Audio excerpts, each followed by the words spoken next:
Hello बच्चों, good morning. कैसे हैं आप लोग? आई होप आप लोग अच्छे होंगे और कॉपी किताब पेन लेकर बैठे होंगे पढ़ने के लिए। तो आज हम लोग पढ़ेंगे केमिस्ट्री का सबसे पहला चैप्टर जो कि क्लास 9th का है, मैटर इन आवर सराउंडिंग। तो चलिए, तैयार है ना आप लोग? चलो, तो हम लोग आज पढ़ेंगे मैटर के बारे में। तो चलिए, हम लोग मैटर के बारे में पढ़ने वाले हैं। तो सबसे पहले हम लोग मैटर के चैप्टर में पढ़ेंगे कि हम पढ़ने वाले क्या हैं, इसका सिलेबस क्या है। ठीक है, तो हम इसमें सबसे पहले पढ़ेंगे introduction about the matter and characteristic property of the matter. अगला diffusion, state of matter, matter के जो भी स्टेट हैं, सॉलिड, लिक्विड, गैस, इन सब के बारे में पढ़ने वाले हैं। क्योंकि ये चैप्टर बहुत ही इजी है तो आप लोग स्किप करके मत जाइएगा, क्योंकि बहुत सारे क्वेश्चंस एग्जाम में ऐसे पूछ लिए जाते हैं जो कि बच्चों के लिए हार्ड रहता है। तो आप लोग ध्यान से इस चैप्टर को पढ़िएगा। तो चलिए, हम लोग सबसे पहला इंट्रोडक्शन करते हैं मैटर के बारे में। तो बेटा, जो मैटर होता है, आप लोग क्लास 8, 7, 6 में बहुत सारे डेफिनेशन इसके बारे में पढ़े होंगे और बहुत सारे बच्चे जानते भी होंगे। तो मैटर क्या होता है बच्चों? जो हमारे आसपास दिखने वाली जो भी चीज़ें हैं वो सारा कुछ क्या किस में आता है बेटा? मैटर में आता है। क्यों? क्योंकि जो बेटा मैटर होता है उनके पास स्पेस होता है, वो कुछ न कुछ स्पेस उनके पास मास होता है और कुछ न कुछ वो स्पेस ऑक्यूपाइड करते हैं। ठीक है, तो बेटा वो सारी चीज़ें मैटर में आती हैं जिनके पास अपना मास होता है और स्पेस ऑक्यूपाइड करते हैं, उनको हम बेटा मैटर बोलते हैं। ठीक है, तो मैटर की नॉर्मल डिफिनेशन हो गई। तो कुछ अगर हम बोले कि जैसे आपका पेन है, कॉपी है, ठीक है, आप चेयर पे बैठे हो तो चेयर हो गया, आपके आसपास जितनी भी चीज़ें दिख रही हैं वो सारा कुछ मैटर होता है। अब कुछ चीज़ें ऐसी हैं बेटा जो आपके दिमाग में आती होंगी कि that is matter or not. ठीक है, तो जैसे अगर हम बोले कि क्या ऐसे यूनिवर्स में क्या चीज़ें हैं जो मैटर नहीं होती हैं, तो जैसे हम आपके बात करें तो आप लोग थिंकिंग करते हो, किसी भी चीज़ को सोचते हो, थिंकिंग करते हो, तो that's thinking is not matter, because thinking के पास कोई मास नहीं होता और ना ही उसकी कोई स्पेस ऑक्यूपाइड करता है कि भाई आपके दिमाग में थिंकिंग हो रही है तो क्या किया उसने, इतना वॉल्यूम ऑक्यूपाइड कर लिया। ऐसा होता है क्या? ऐसा तो होता नहीं है। आपका एंग्रीनेस हो गया, हैप्पीनेस हो गया, सैडनेस। आप जब गुस्सा करते हो, सैड होते हो, तो क्या बोलते हो कि हमने 1 kg सैड आ गया, मुझे 1 kg हैप्पीनेस आ गया। ऐसा तो होता नहीं है। तो बेसिकली बच्चों, आपका जो हैप्पीनेस होता है, सैडनेस होता है, ठीक है, और थिंकिंग होती है, ये सारी चीज़ें आपका मैटर में नहीं आती हैं, क्योंकि इसमें कोई स्पेस नहीं होता, ना ही स्पेस ऑक्यूपाइड करता है, ना ही इसमें कोई मास होता है। तो बेसिकली बच्चों, जो मैटर की डेफिनेशन होती है, तो मैटर की डेफिनेशन होती है कि matter any things which have mass and occupied space are called matter. तो मैटर की डेफिनेशन हम लोग यहाँ पे लिख लेते हैं।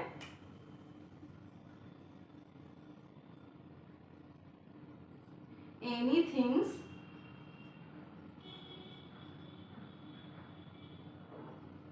which have mass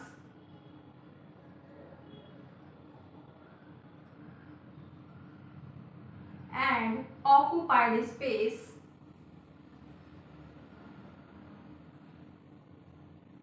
are called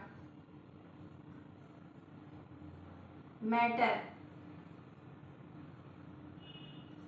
example में आपका कॉपी, पेन, वाटर, मिल्क,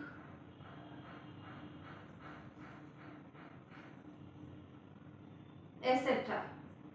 ठीक है बच्चों, ये आपका मैटर की डिफिनेशन है और ये मैटर के अंतर्गत सारे कुछ आते हैं। आपका एयर है, एयर भी आपका मैटर के अंतर्गत आता है, वाटर भी आपका मैटर के अंतर्गत आता है, मिल्क हो, ऑयल हो, फ्यूल हो, जो भी चीज़ें आपको आपके आसपास दिखती हैं वो सारा कुछ मैटर होता है।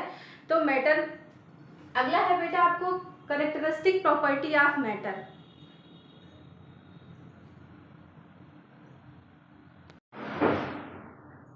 तो देखिए बेटा, आपका नेक्स्ट टॉपिक है कैरेक्टरिस्टिक प्रॉपर्टी ऑफ मैटर। तो मैटर के जो प्रॉपर्टी होते हैं उसके बारे में हम लोग पढ़ते हैं। तो सबसे पहला प्रॉपर्टी है कि मैटर जो होते हैं बहुत ही छोटे छोटे पार्टिकल से मिलकर बने होते हैं। छोटे पार्टिकल मीन्स कह सकते हो एटम आर मॉलिक्यूल। ठीक है, तो पार्टिकल मीन्स बेटा एटम आर मॉलिक्यूल, कोई भी मैटर बहुत ही छोटे छोटे पार्टिकल या कह सकते हो एटम से मिलकर बना होता है। अब चलिए इसको हम लोग एक्टिविटी के थ्रू कैसे समझते हैं कि भाई हम कैसे मान लें कि जो हमारा मैटर है वो छोटे छोटे पार्टिकल से ही मिलकर बना है। तो उसके लिए हमने आपको एक्टिविटी के लिए यहाँ पे कुछ फिगर बनाया हुआ है, आप वहाँ पे देखिएगा। देखिए यहाँ पर हमने क्या किया बच्चों, चार बीकर ले लिया, ठीक है। मैंने 4 बीकर लिया और चारों में क्या किया, इक्वल क्वांटिटी में हमने वाटर ले लिया है। इक्वल क्वांटिटी में क्या किया, वाटर ले लिया। अभी हमें क्या करना है कि हमने इसमें पोटेशियम परमैंगनेट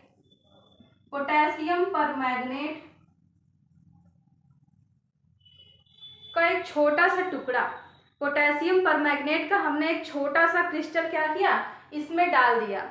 उसके बाद हम इसको कुछ टाइम के लिए रेस्ट करने देंगे, कुछ टाइम के लिए इसको रख देंगे। आफ्टर सम टाइम हम देखेंगे कि जो पोटेशियम परमैंगनेट है वो पानी में डिजॉल्व हो जाता है। डिजॉल्व होने के बाद हम देखते हैं कि जो वाटर का कलर है वो पिंकिश कलर आ जाता है, वो भी डार्क पिंकिश बोल सकते हो या वॉयलेट बोल सकते हो, तो वो कलर आ जाता है। फिर हम देखेंगे कि जो हमारा नेक्स्ट बीकर है जिसमें प्योर अभी पानी भरा हुआ है, शुद्ध पानी, इसमें अभी और कुछ चीज नहीं मिक्स किया गया है। हम क्या करेंगे, बीकर ए से यहाँ से कुछ ड्रॉप ऑफ क्या लेंगे, पोटेशियम परमैंगनेट का सोल्यूशन लेंगे जो इसमें है। इसमें से कुछ ड्रॉप ऑफ पोटेशियम परमैंगनेट हम इस प्योर पानी में डाल देंगे। जब इसमें डालेंगे तो आफ्टर सम टाइम हम देखेंगे कि ये जो प्योर पानी था हमारा, शुद्ध पानी, इसका कलर भी धीरे धीरे पिंकिश हो जाता है। और यही प्रोसेस हम नेक्स्ट इसमें भी करेंगे कि इस वाले सोल्यूशन से कुछ ड्रॉप पानी हम इसमें डालेंगे, कुछ ड्रॉप ऑफ सोल्यूशन इसमें डालेंगे तो इसका कलर भी पिंकिश हो जाएगा, लेकिन इससे थोड़ा कम होगा। दैट मीन्स जो कलर होगा इसका, इससे ज़्यादा इसका फेड कलर होगा, ये थोड़ा डार्क पिंकिश होगा वॉयलेट कलर, ये थोड़ा लाइट पिंकिश होगा, और इससे भी लाइट ये होगा। और ऐसे ही नेक्स्ट प्रोसेस जब करेंगे तो इसमें से कुछ ड्रॉप ऑफ वाटर निकालेंगे, सॉल्यूशन इसमें डालेंगे तो इसका जो पिंकिश कलर है वो और लाइट होगा।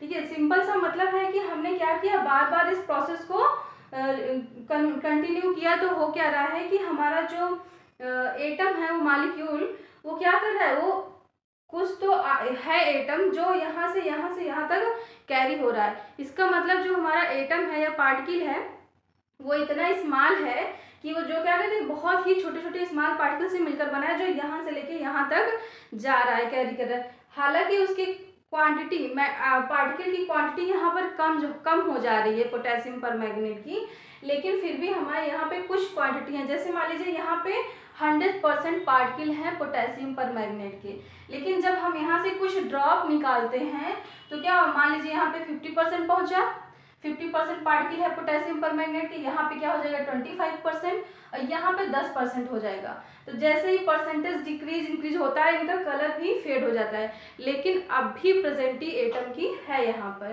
तो इससे ये प्रूव होता है कि जो हमारा पार्टिकल है या जो मैटर है उसके पार्टिकल बहुत ही टाइनी है, बहुत ही छोटे पार्टिकल से मिलकर बने हुए हैं। सेकेंड जो प्रॉपर्टी है, कह रहा है कि एटम मैटर है या particle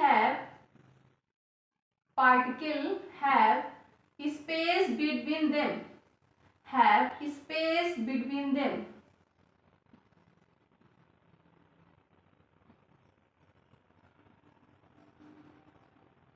तो जो बेटा मैटर के, तो बेटा देखिए करेक्टरिस्टिक प्रॉपर्टी सेकेंड में जो सेकेंड प्रॉपर्टी है बेटा मैटर की, वो क्या कहते हैं कि जो मैटर होता है उसके जो पार्टिकल होते हैं उसके बीच में क्या होता है, स्पेस होता है। तो कोई भी पार्टिकल होता है उसके बीच में क्या होता है, पार्टिकलों के बीच में स्पेस होता है। जैसे यहाँ पे आप देख सकते हैं, हमने एक ग्लास पानी लिया या एक बीकर में पानी लिया, वहाँ पर हमने 1 टेबलस्पून शुगर को ऐड कर दिया। जब हमने यहाँ पे शुगर को ऐड किया तो आफ्टर सम टाइम हमने देखा कि शुगर जो है वो कम्प्लीटली पानी में डिजॉल्व हो गई।